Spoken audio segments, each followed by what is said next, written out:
ಸನಾತನ ಧರ್ಮದ ಈ ತತ್ವಗಳು ನಿಮಗೆ ಜೀವನ ಎಂದರೇನು ಎಂದು ಹೇಳುತ್ತೆ. ಸನಾತನ ಧರ್ಮವು ಅತ್ಯಂತ ಪುರಾತನ ಧರ್ಮವಾಗಿದೆ. ಇದರಲ್ಲಿ ಜನನದಿಂದ ಮರಣದವರೆಗೆ ಓರ್ವ ವ್ಯಕ್ತಿ ಯಾವೆಲ್ಲ ಕರ್ತವ್ಯಗಳನ್ನು ಪೂರ್ಣಗೊಳಿಸಬೇಕು, ತನ್ನ ಜೀವನವನ್ನು ಹೇಗೆ ನಡೆಸಬೇಕು ಎಂದು ಹೇಳಲಾಗಿದೆ. ಸನಾತನ ಧರ್ಮದ ಪ್ರಮುಖ ತತ್ವಗಳಾವುವು? ಇದರಲ್ಲಿನ ಗ್ರಂಥಗಳ ಬಗ್ಗೆ ನಿಮಗೆ ತಿಳಿದಿದೆಯೇ? ಹೈಲೈಟ್ಸ್: 1. ಹಿಂದೂ ಧರ್ಮದ ಇತಿಹಾಸ. 2. ಸನಾತನ ಧರ್ಮದ ಮಹತ್ವ.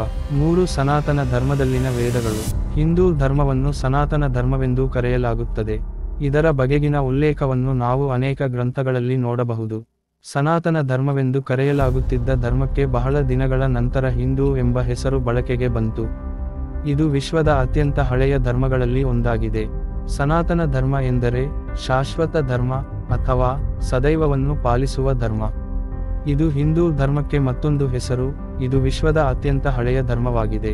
ಸನಾತನ ಧರ್ಮದಲ್ಲಿ ಹಲವಾರು ವಿಭಿನ್ನ ತತ್ವಗಳು, ಸಂಪ್ರದಾಯಗಳು ಮತ್ತು ಪದ್ಧತಿಗಳಿವೆ.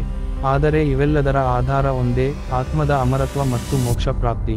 ಆದರೆ ಸನಾತನ ಧರ್ಮದ ನಿಜವಾದ ಅರ್ಥವೇನು ಎಂಬುದು ನಿಮಗೆ ತಿಳಿದಿದೆಯೇ? ಸನಾತನ ಧರ್ಮದ ಪ್ರಮುಖ ತತ್ವಗಳು. 1. ಮೋಕ್ಷ. ಒಬ್ಬ ವ್ಯಕ್ತಿಗೆ ಮೋಕ್ಷವೇ ಜೀವನದ ಪರಮ ಗುರಿಯಾಗಿರುತ್ತದೆ. ಇದು ಜನನ ಮತ್ತು ಮರಣದ ಚಕ್ರದಿಂದ ಮುಕ್ತಿ ನೀಡುತ್ತದೆ ಮತ್ತು ಆತ್ಮವು ಪರಮ ಆನಂದದಲ್ಲಿ ವಿಲೀನಗೊಳ್ಳುವುದು. 2. ಆತ್ಮದ ಅಮರತ್ವ. ಸನಾತನ ಧರ್ಮದಲ್ಲಿ ಆತ್ಮವು ಅಮರವಾಗಿರುತ್ತದೆ ಮತ್ತು ದೇಹ ಮರಣ ಹೊಂದಿದ ನಂತರವೂ ಆತ್ಮ ಜೀವಂತವಾಗಿರುತ್ತದೆ ಎನ್ನುವ ನಂಬಿಕೆಯಿದೆ. ಆತ್ಮವು ಮೋಕ್ಷವನ್ನು ಪಡೆಯುವವರೆಗೆ ಜನನ ಮತ್ತು ಮರಣದ ಚಕ್ರದಲ್ಲಿ ಸುತ್ತುತ್ತಲೇ ಇರುತ್ತದೆ. 3. ಕರ್ಮ. ಸನಾತನ ಧರ್ಮದಲ್ಲಿ ಕರ್ಮಕ್ಕೆ ಹೆಚ್ಚಿನ ಮಹತ್ವವಿದೆ. ನಮ್ಮ ಪ್ರಸ್ತುತ ಜನ್ಮದಲ್ಲಿ ಮಾಡಿದ ಕರ್ಮವು ನಮ್ಮ ಮುಂದಿನ ಜನ್ಮವನ್ನು ನಿರ್ಧರಿಸುತ್ತದೆ ಎನ್ನುವ ನಂಬಿಕೆ ಹಿಂದೂ ಧರ್ಮದಲ್ಲಿದೆ. 4. ಧರ್ಮ. ಧರ್ಮ ಎಂದರೆ ಕರ್ತವ್ಯ ಅಥವಾ ನೈತಿಕತೆ ಎಂಬುದಾಗಿದೆ. ಸನಾತನ ಧರ್ಮದಲ್ಲಿ ಪ್ರತಿಯೊಬ್ಬ ವ್ಯಕ್ತಿಯು ಜೀವನದಲ್ಲಿ ಕೆಲವು ಕರ್ತವ್ಯಗಳನ್ನು ಹೊಂದಿದ್ದಾನೆ ಎಂದು ನಂಬಲಾಗಿದೆ, ಅದನ್ನು ಅವನು ಪೂರೈಸಬೇಕು. 5. ಪುನರ್ಜನ್ಮ. ಸನಾತನ ಧರ್ಮದಲ್ಲಿ ಪುನರ್ಜನ್ಮವೂ ಇದೆ ಎಂದು ಹೇಳಲಾಗುತ್ತದೆ.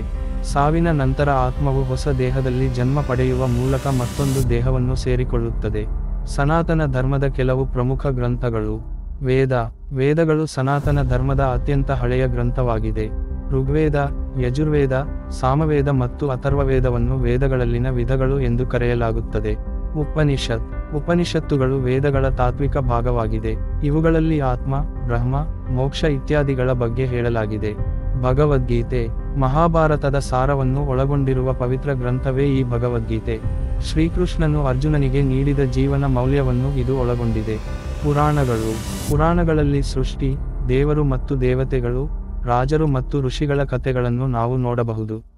ಸನಾತನ ಧರ್ಮವೆಂದು ಕರೆಯಲಾಗುವ ಹಿಂದೂ ಧರ್ಮವು ಪವಿತ್ರ ಹಾಗೂ ಪುರಾತನ ಧರ್ಮವಾಗಿದೆ. ಈ ಧರ್ಮದಲ್ಲಿ ಓರ್ವ ವ್ಯಕ್ತಿಯು ತನ್ನ ಜನನದಿಂದ ಮರಣದವರೆಗೆ ಯಾವೆಲ್ಲ ನಿಯಮಗಳನ್ನು ಅನುಸರಿಸಬೇಕೆಂಬುದನ್ನು ಉಲ್ಲೇಖಿಸಲಾಗಿದೆ.